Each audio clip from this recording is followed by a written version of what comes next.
안녕하세요.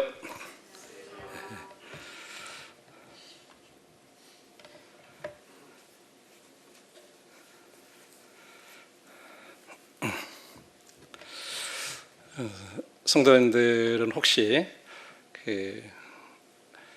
현재 내가 하고 있는 어떤 일들에 대해서 이것이 자네가 주님 앞에서 한 것이다 라고 확실하게 그렇게 말할 수 있는지, 어떤 그런 부분들에 대해서 이렇게 생각해 보신 적이 있는지 모르겠어요.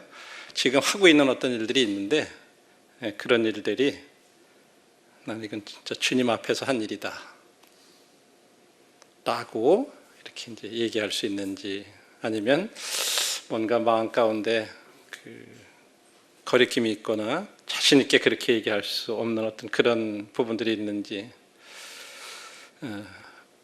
오늘 말씀을 이렇게 제목이 이는 여호와 앞에서 한 것이라 하는 이런 제목을 이렇게 나누는 건데, 근데 다윗이 그의 아내 미갈이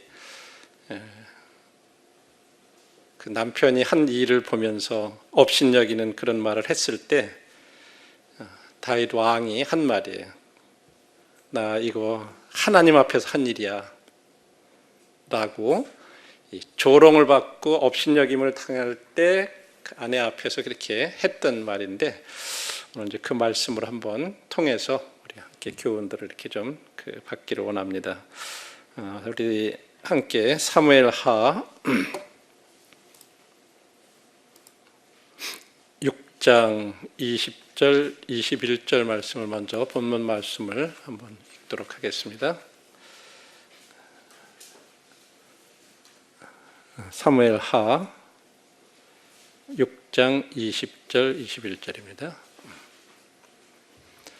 다윗이 자기의 가족에게 축복하러 돌아오매 사울의 딸 미갈이 나와서 다윗을 맞으며 이르되, 이스라엘 왕이 오늘 어떻게 영화로우신지 방탕한 자가 염치 없이 자기의 몸을 드러내는 것처럼 오늘 그의 신복의 계집종의 눈앞에서 몸을 드러내셨도다 하니, 다윗이 미갈에게 이르되 이는 여호와 앞에서 한 것이니라. 그가 네 아버지와 그의 온 집을 버리시고 나를 택하사 나를 여호와의 백성 이스라엘의 주권자로 삼으셨으니 내가 여호와 앞에서 뛰놀리라. 자세한 배경은 잘 아직 설명을 드리지 않았지만, 어쨌든 다윗이 이제 언약궤를 예루살렘으로 이렇게 가져오는데, 너무 다윗이 좋아가지고 막 이렇게 춤을 이렇게 추다 보니까 아마 좀 몸이 이렇게 드러났던 것 같아요. 그러니까 창에서 이렇게 내려다보던 미갈이 아이고 참 채신머리도 없이 어떻게 왕이 돼가지고 그러십니까 하면서 이제 다윗한테 그런 얘기를 한 거죠. 그랬을 때 다윗이 이렇게 얘기했어요. 이것은 하나님 앞에서, 여호와 앞에서 내가 한 거다. 너한테는 그렇게 업신여김을 당할지 모르지만 나는 이건 하나님 앞에서 한 일이야 하면서 내가 하나님 앞에서 내가 계속 뛰놀리라, 그런 얘기를 한 거죠. 우리가 이제 이 내용의 배경을 이렇게 살펴보면 다윗이 사울한테 이제 계속 쫓겨다니고 이러다가 이제 사울도 죽고 아들도 죽고 이제 다윗이 왕이 되는데, 처음에는 이스라엘 전체 왕이 되지 못하잖아요. 유다 지파하고 여기만을 이렇게 해가지고 헤브론이라는 곳에서 이렇게 유다 지파를 중심으로 해서 사실은 이렇게 왕이 됐더랬어요. 그래서 그곳에 있다가 그곳에서 7년 정도를 이 헤브론이라는 곳에서 이렇게 그쪽을 수도로 삼고 그쪽에서 다스리다가 나중에 이스라엘의 이제 전체 왕이 돼요. 그래서 온 지파의 이제 왕이 됐을 때 그가 왕이 이스라엘 전체 왕이 돼가지고 통일 왕국이라 그럴까요? 이제 그렇게 됐을 때 첫 번째 한 일이 뭐냐면 수도를 갖다가 천도한다 그러죠. 수도를 이제 옮기는 거예요. 그래서 어디로 옮기냐 하면 예루살렘으로 이렇게 옮기는데, 예루살렘은 이제 이 남쪽과 북쪽의 어떤 중앙 정도, 완전 중앙은 아니지만 그래도 온 지파들이 이렇게 함께 할 수 있는 중앙 이렇게 위치해 있고, 또 예루살렘을 가보시는 분들은 알아요. 동쪽으로는 기드론 이렇게 계곡이 이렇게 있고, 남쪽으로도 또 계곡이 있고, 서쪽으로도 있고, 북쪽만 좀 이렇게 산으로 연결되어 있어요. 그러니까 방어하기도 아주 좋고. 근데 이제 그 당시에는 사실은 아직까지 처음에는 거기가 점령하기 전에는 여부스족이라고 하는 가나안 족속이 거기 살고 있었어요. 아주 강한. 근데 이제 거기를 빼앗고 점령을 하고 이제 거기를 이제 정치적인 수도로다가 삼습니다.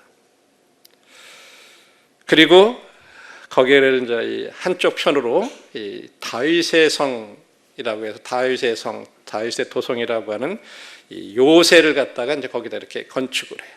그리고 거기에 이렇게 머물게 됩니다. 그래서 다윗이 그곳에 있으면서 또 한 가지 이제 정치적으로는 예루살렘이 됐는데 뭔가 종교적으로도 좀 중심이 되기를 원했어요. 종교의 수도로 삼기를 원하는 그런 마음이 있어가지고. 그런데 문제를 보니까 그 당시에는 다윗 당시에는 아직까지 성전이 없잖아요. 그러니까 종교적인 수도가 되기가 어려우니까 다윗이 어떻게 했냐면 성막도 어디로 갔는지 그 사이에 뭐 언약궤도 어디로 갔고 뭐 이 아무것도 없었을 때예요. 그러니까 어떻게 하면 좋을까? 그래서 다윗이 생각하기를 이 언약궤를 이 다윗성으로 가져와야 되겠다. 이렇게 생각을 합니다. 잠시 언약궤의 이동 경로를 이렇게 보면 이 가나안 땅에 애굽에서부터 이렇게 나왔을 때 그들이 광야에서 계속 성막을 치고 언약궤를 가지고 이렇게 계속 이동들을 했었잖아요. 그래서 결국에 이제 이스라엘 가나안 땅을 점령해서 들어와 가지고 어디로 가냐면 여기 보시면 그 실로라 하는 곳으로 이 언약궤가 이제 거기 성막이 치어지고, 여기 보시면 좀 잘 안 보이시나요? 무슨 데로 해볼까요? 여기 지금 처음에 빨간색이 있는데 여기가 이제 실로라고 하는데, 여기에 이렇게 성막을 치고 거기에 언약궤가 있었습니다. 그런데 사무엘 4장을 보시면은 이 블레셋 군인들하고 그 다음에 이스라엘 군이 이렇게 전투를 하게 되는데, 여기 지금 이 정도 지역이라고 보시면 돼요. 여기에 에베네셀이라고 하는 곳에 이스라엘 군인들이 있고, 그 반대편 바로 건너편에 아벡이라고 하는 곳에 블레셋이 있어가지고 서로 대치를 해서 이렇게 전쟁을 하는데, 이때 엘리 제사장의 두 아들들이 제사장이었어요.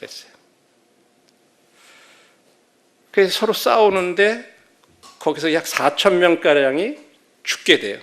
그러니까 막 하나님 앞에 안 되겠다. 언약궤가 오면 우리가 이길 수 있을 거다. 그래가지고 실로에 있는 이 언약궤를 갖다가 에베네셀이라고 하는 곳으로 가져오게 됩니다. 사무엘상 4장 4절에 보면 그런 말씀이 있어요. 에베네셀을 가져오니까 막 갑자기 진영에서 막 소리가 나고 막 사람들이 언약궤가 도착했다 그러니 막 소리가 나오니까 블레셋 사람들이 들은 거예요. 저기 갑자기 왜 그런데? 그러니까 저쪽에 막 언약궤가 왔다고, 이제 우리 큰일 났다고 막 그렇게 해요. 근데 블레셋 사람들이 거기서 전투에서 오히려 이기게 되고 이스라엘이 패해요. 그래가지고 군인들이 약 3만 명 정도가 죽고 언약궤를 빼앗기게 됩니다. 그래서 이 블레셋 사람들이 언약궤를 뺏어가지고 어디로 가냐면 이 파란 선을 따라서 계속 내려오면 어디로 오냐, 여기 아수돗이라고 하는 곳에 그들이 섬기는 다곤 신전이라는 것이, 다곤의 신인, 다곤이라고 하는 신을 섬기는 신전으로다가 이 언약궤를 이렇게 옮겨갑니다. 그것이 이제 4장 10절에 이렇게 빼앗기고 5장 1절에 보면 이제 그런 내용들이 이렇게 나오고 있어요. 사무엘상 5장 1절에 보면. 그런데 언약궤를 거기다 들여놨는데 그 다음날 사람들이 이렇게 들어가 보니까 다곤 신상이 쓰러져 가지고 얼굴이 땅에 이렇게 쓰러져 있는 거예요. 그래가지고 이제 그 다곤 신상을 이렇게 세워놨거든요. 근데 그 다음날 또 들어가 보니까 이번에는 머리하고 이 두 손목이 끊어지게, 그래가지고 신상이 그렇게 있는 거예요. 그러면서 막 사람들한테 막 독종이, 종기 같은 것들이 막 생겨나고 그러니까 어휴, 큰일 났다, 이거 우리가 여기다 이거 두면 안 되겠다. 그러면서 어디로 또 보내냐 하면 여기 보시면 가드라고 하는 곳으로 이렇게 보내. 이쪽이 이제 블레셋 쪽인데 골리앗이 가드 사람 골리앗이라고 하는 말 있잖아요. 이 가드로다가 이걸 또 보내버려요. 그런데 거기에 또 갔는데 거기 있는 사람들한테도 막 독종들이 생기고 그러니까 이 사람들이 이거 다른 데로 보내라 막 이래가지고 그 다음에 보낸 데가 이쪽으로 왔어요. 에글론이라고 하는 곳으로 이렇게 또 보냅니다. 근데 똑같은 일들이 이제 계속해서 그렇게 사람들이 막 죽고 막 독종들이 생겨나고 종기가 나고 그러니까 이거 도저히 언약궤를 여기다 두면 안 되겠다. 그래서 자기네들이 다 모여가지고 회의를 해요, 자기들끼리. 그러면서 이거는 그냥 하면 안 되고 다시 돌려보내야 된다고, 이스라엘로.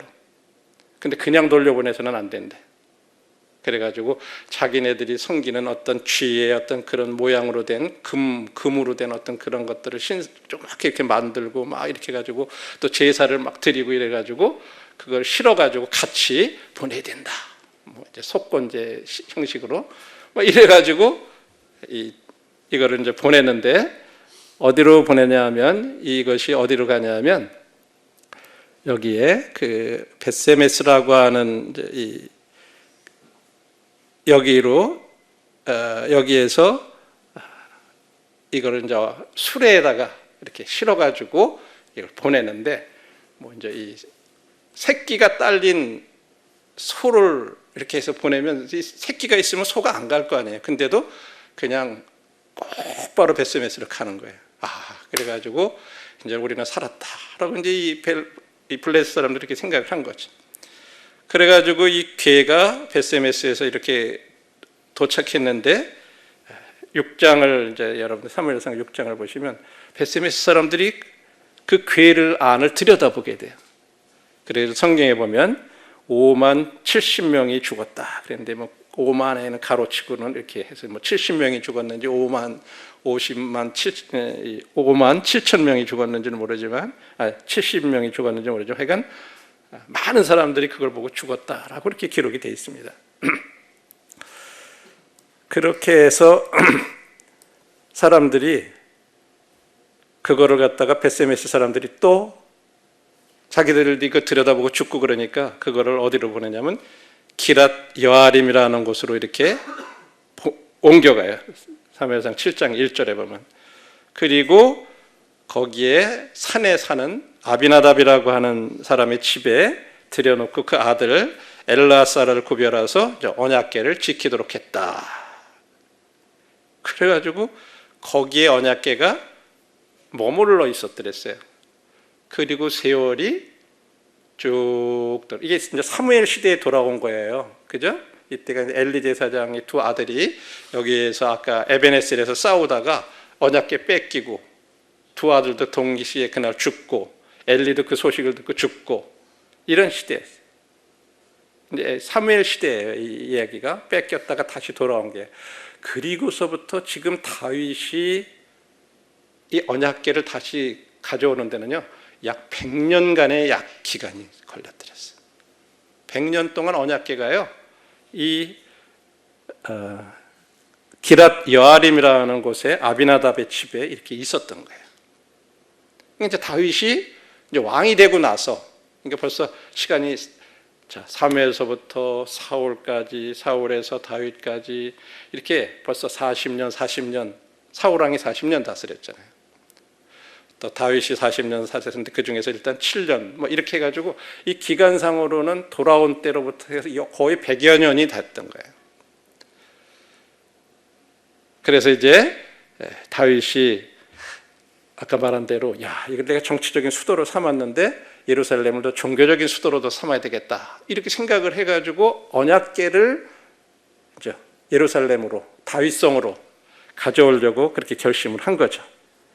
그래서 사무엘하 6장 1절 2절에 보면 아주 이 군인들 중에도 정예의 군인들을 뽑은 사람 3만 명이라 그래요. 3만 명을 데리고 이 바알레 유다라고 그랬는데 똑같은 명칭이에요. 같은데 이름이 다른 거죠. 이 기럇 여아림의 다른 이름인데 거기로 가서 이 예루살렘으로 이렇게 새로 수도를 삼은 예루살렘으로 언약궤를 가져오려고 했다는 기록이 사무엘하 6장 1절 2절에 기록되어 있어요. 그런데 여기에서 다윗이 언약궤를 옮기는데 하나님의 방법 대신에 블레셋 사람들이 사용했던 방법을 그대로 사용했어요. 다시 말해서 블레셋 사람들은 수레에 실어가지고 이렇게 왔잖아요. 그죠? 근데 다윗도 똑같이 수레에 실어가지고 그거를 예루살렘으로 옮겨오려고 이렇게 똑같은 방법을 사용을 했어요. 그게 문제가 되었던 거죠.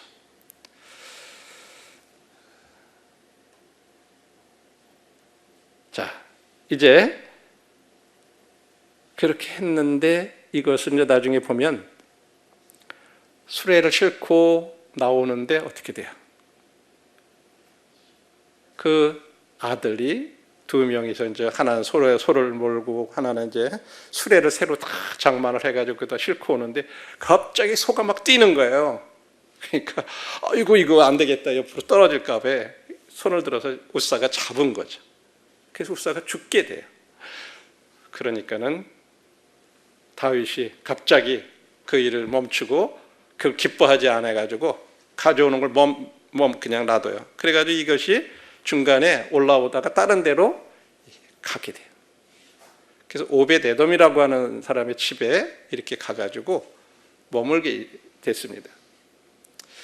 그리고 이제 나중에 이제 그것을 깨닫고 이제 이렇게 이제 정상적으로 매가지고 이렇게 이제 예루살렘으로 오게 되는데 이제 그런 내용들을 우리들이 한번 나중에 자세히 살펴보도록 하겠습니다.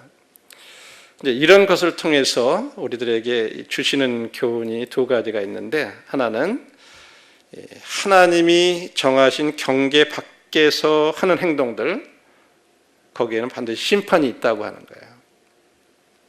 그러나 우리들 하나님이 정하신 경계 안에서의 행동에는 자유가 있다고 하는 거예요.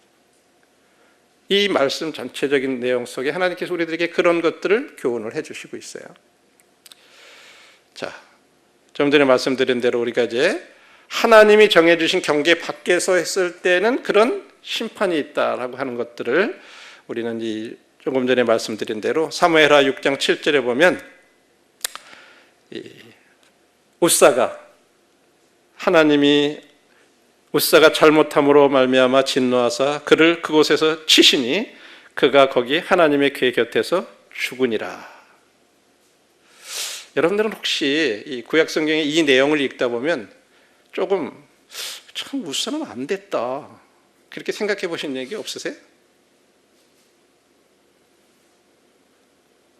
저도 처음에 이게 참 우사가 어떻게 보면 언약궤가 떨어지려고 그러고 기울어지니까 잘 이렇게 잡아가지고 균형 잡으려고 이렇게 손으로다가 잡고 있었으니까 뭐 어떻게 보면은 우사가 좋은 의도로 그렇게 한 거 아니에요, 그죠?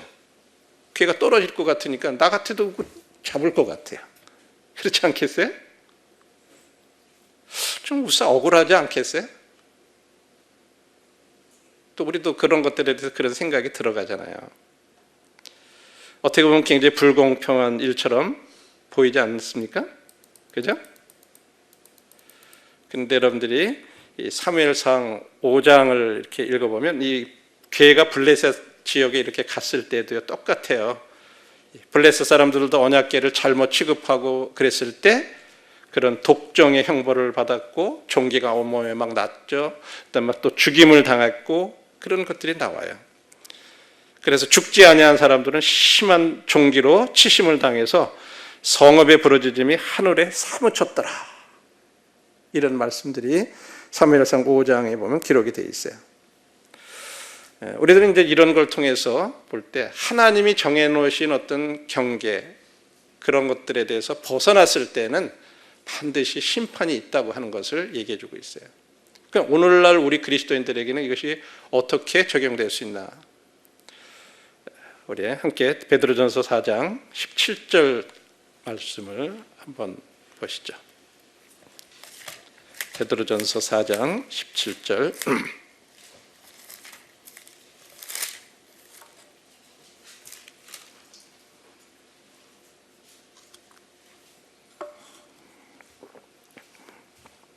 하나님의 집에서 심판할 때가 되었나니 만일 우리에게 먼저 하면 하나님의 복음을 순종하지 아니하는 자들의 그 마지막은 어떠하며. 여기 하나님의 집에서 심판을 시작할 때가 되었다 하는 이 표현이 조금 더 이 영어 표현에는 심판이 하나님의 가족으로부터 이 가족에서부터 먼저 시작한다 하는 그런 표현. 하나님은요, 하나님 가까이 섬기는 사람들이 잘못된 죄에 대해서 먼저 다루시는 거예요. 우리가 이런 교훈들을 먼저 생각해 볼 필요가 있습니다. 하나님의 가족, 우리들이 하나님의 자녀들이에요. 그런데 우리의 삶 가운데 우리들이 어떤 죄가 있거나 그러면 하나님 먼저 이 말씀대로 우리에게 먼저 하면 이렇게 얘기했어요. 하나님은 이 죄의 문제에 대해서 하나님이 정해놓으신 그런 경계 밖으로 넘어간 어떤 그런 일들에 대해서 하나님 먼저 하나님의 집에서부터 심판하신다는 거죠. 우리 이 말씀을 우리가 주의 있게 생각하지 않으면 안 돼요. 그래서 우사에 대해서 우리가 생각할 때 우사는 어떻게 보면 구약 시대에 하나님의 언약의 공동체의 한 일원이었어요. 그래서 그는 하나님의 율법도 알았고 그는 또 율법 하에 있었고 그래 아무도 언약궤를 만질 수가 없었어요. 제사장조차들도 사실은 이 언약궤를 만질 수 없었어요. 이 하나님의 이 제사 레위 지파들이 하나님의 이런 언약궤라든지 이런 것을 옮기는데 그 중에서도요 고앗 자손만이 언약궤를 옮길 수 있었어요. 레위가 세 아들들이 있었잖아요. 근데 아무나 이 언약궤를 또 마음대로 옮길 수도 없었어요. 그 중에서도 고앗 자손들만이 이 언약궤를 옮길 수가 있었어요. 옮길 때 고앗 자손들조차도요 언약궤는 손을 댈 수가 없었어요. 그래서 어떻게 했냐면 언약궤 옆에 보면 이렇게 고리가 달려 있는데 고리에다가 두 개가 있어요. 그러면 거기다가 이 채라고 해가지고 막대기 같은 거를 쭉 이렇게 끼워가지고 그거를 들어야만 됐어요. 그래서 언약궤 자체를 손으로 들거나 이렇게 해서 운반할 수가 없었어요. 고앗 자손들조차도. 그런 것들을 잘 아는 이 우사도 그런 이 이스라엘의 구약의 그런 율법의 언약의 공동체 가운데서 이렇게 살았기 때문에 그런 걸 알 수 있었던 사람이에요. 그런데 그가 수레가 이렇게 옆으로 밀리니까 이 언약궤가 그냥 잡았던 거예요. 그래서 죽임을 당했다는 거죠.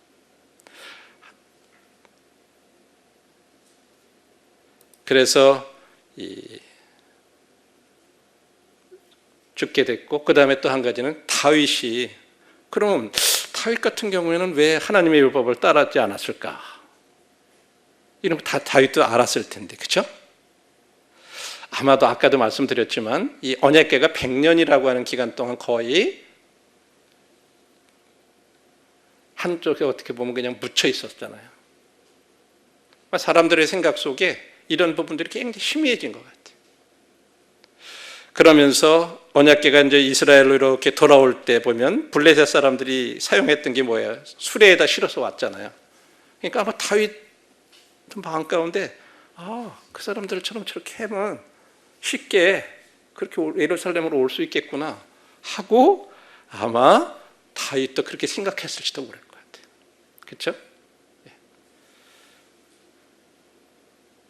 여러분들이 이스라엘에 가보면 이 기랏 야림 있는 쪽에서 예루살렘까지는요 굉장히 가파른 그 언덕이 있어요. 뭐 저희들 그 성지 순례 갔다가 보면요 얼마나 가파른지 차가 막 가다가 너무 막 해가지고 차들도 어떤 때는 거기서 막 올라가다가 막 뿌렁뿌렁뿌렁 못 올라가면 그런 정도의 굉장히 가파른 길이에요. 배토론길이라고 해요. 그런 길이 있어요. 그러니까 아마 그런 것들을 염두에 두고 그래서 미리 사무엘하 6장 3절에 보면 그들이 하나님의 길을 새 수레에 싣고 산에 있는 아비나답의 집에서 나오는데 이 말을 봐서 새 수레에 실었다는 말은 무슨 말이에요? 아마 이 언약궤를 운반하기 위해서 수레를 만들었던 것 같아요. 그냥 쓰던 수레가 아니라 그 말은 다윗도 아마 그런 생각을 가지고 옛날에 블레셋 사람들이 이렇게 싣고 왔을 때 문제가 없었으니까 우리도 그렇게 싣고 가도 되지 않겠나 아마 이런 생각을 했지 않았나 싶어요. 뭐 정확한 건 알 수 없어요. 그런데 이거는요 하나님의 율법을 정면으로 위반한 일이에요. 그렇죠? 나중에 보면 다윗이요 역대상 15장에 보면 다시 그것을 이렇게 한번 중간에 오다가 다른 데로 이렇게 갔다 왔다 그랬잖아요. 간 거였는데 역대상 15장에 보면 다윗이 이 문제에 대해서 주께 문의한 자신의 실수를 갖다가 인정을 해요.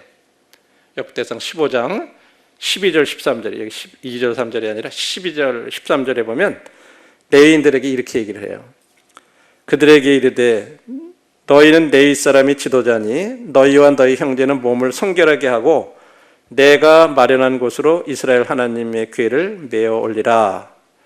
전에는 너희가 메지 아니하였으므로 우리 하나님 여호와께서 우리를 찢으셨으니 이는 우리가 규례대로 그에게 구하지 아니하였음이라 하니 과거에 한번 그 실수했던 것을 이렇게 인정하는 것을 보게 돼요.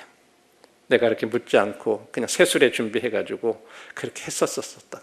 근데 이제는 그래서 하나님께서 우리를 이렇게 찢으셨는데 그때 우리가 하나님이 정하신 대로 그렇게 하지 않았기 때문에 그렇게 된 거다. 그러면서 제대로 채에 깨가지고 매가지고 이제 예루살렘으로 이렇게 정식으로 옮겨오게 됩니다. 이런 예는요 신약 성경에서도 우리가 볼 수가 있어요. 하나님이 정해놓으신 규례, 어떤 법 그런 것들이 우리 고린도 교회에 가 보면 이 어떤 만찬에 대해서 그들이 무질서한 그런 것들을 이렇게 말씀하고 있어요.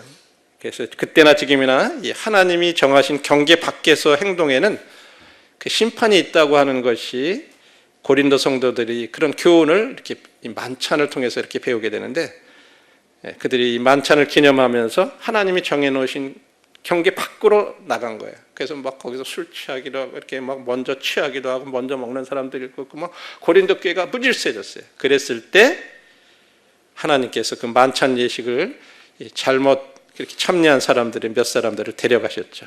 그래서 고린도전서 11장 30절에 보면 그러므로 너희 중에 약한 자와 병든 자가 많고 잠자는 자도 적지 아니하니 죽은 사람들도 있었다는 거죠.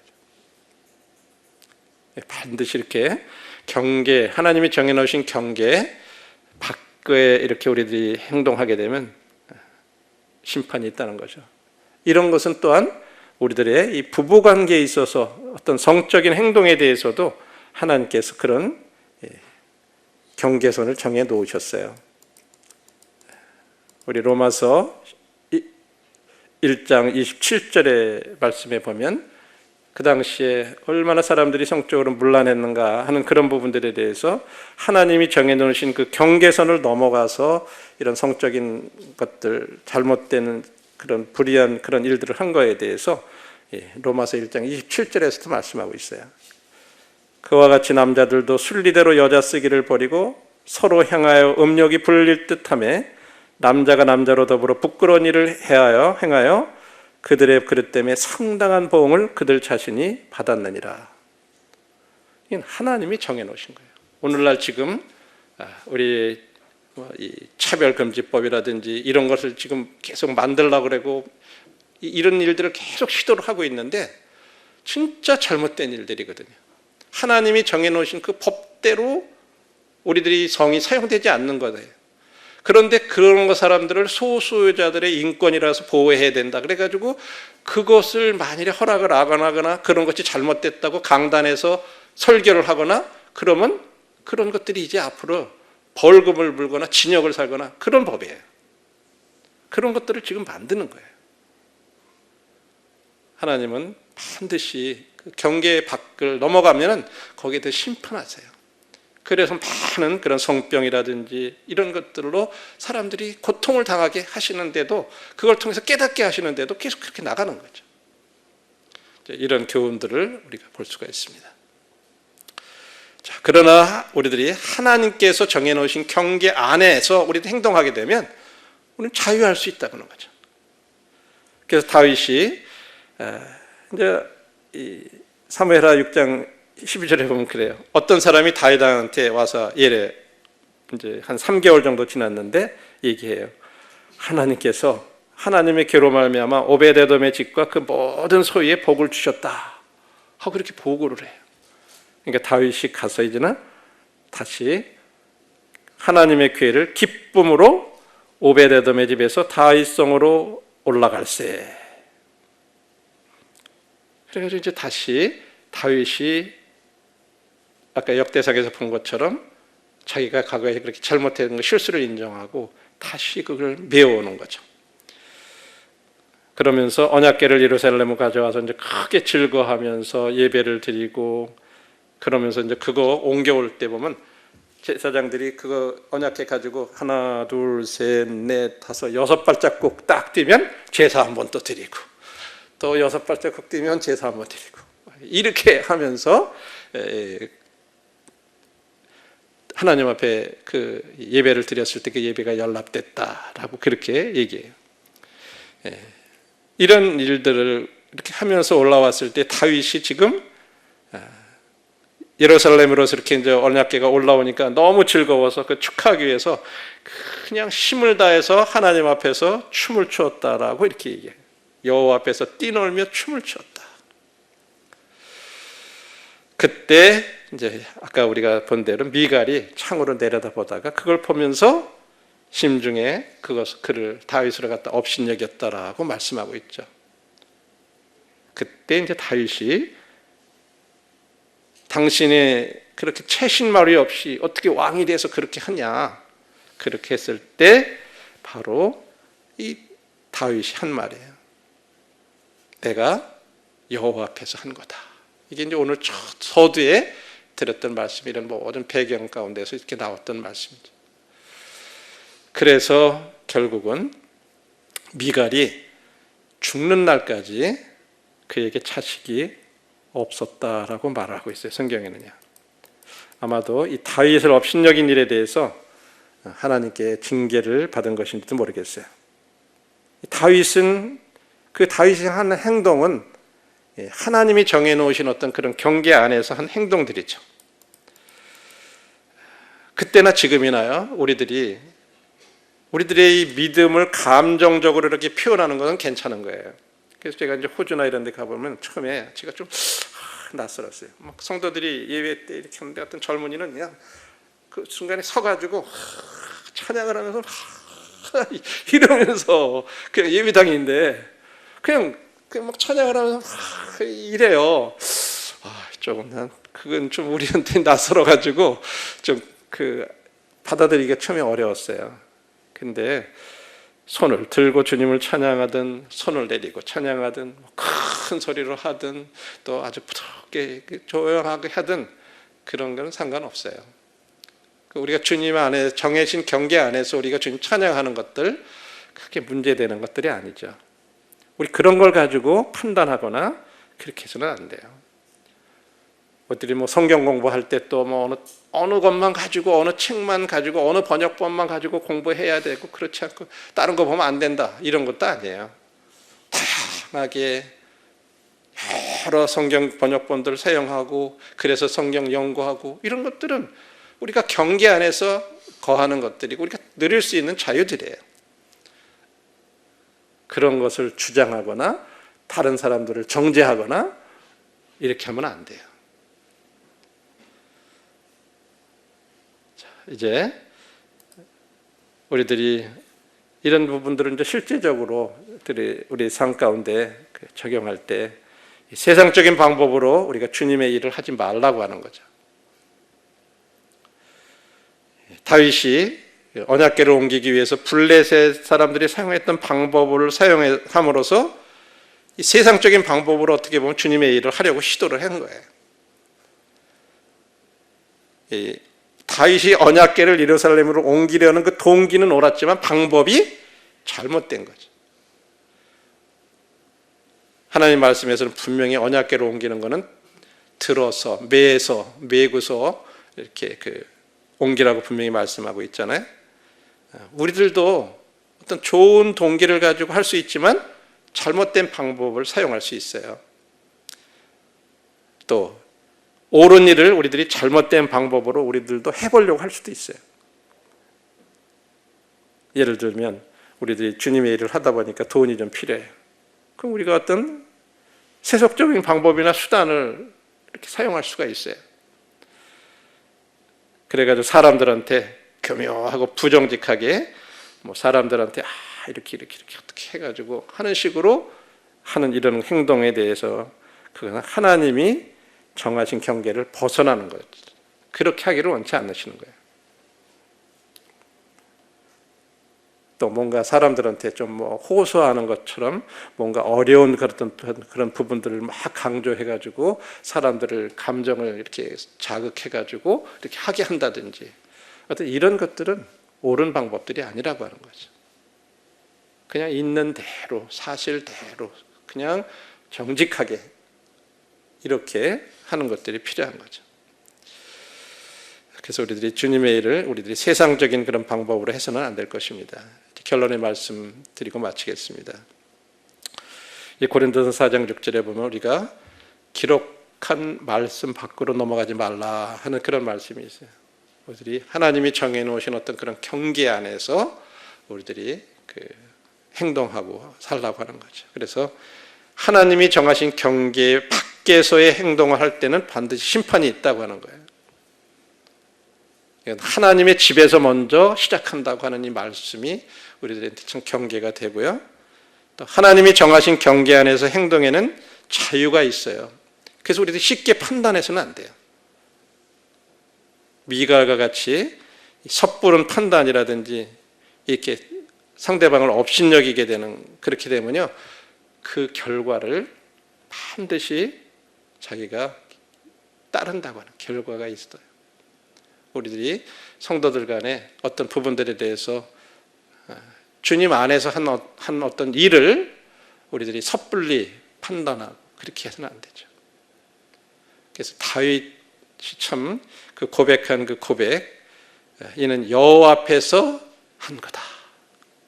우리가 진짜 모두가 주님 앞에서 그런 마음으로 내가 지금 하고 있는 일이 주님 앞에서 내가 하고 있다. 그렇게 되면 부끄러울 게 없죠. 사람들의 눈에는 좀 이상하게 보일 수도 있을 수 있어요.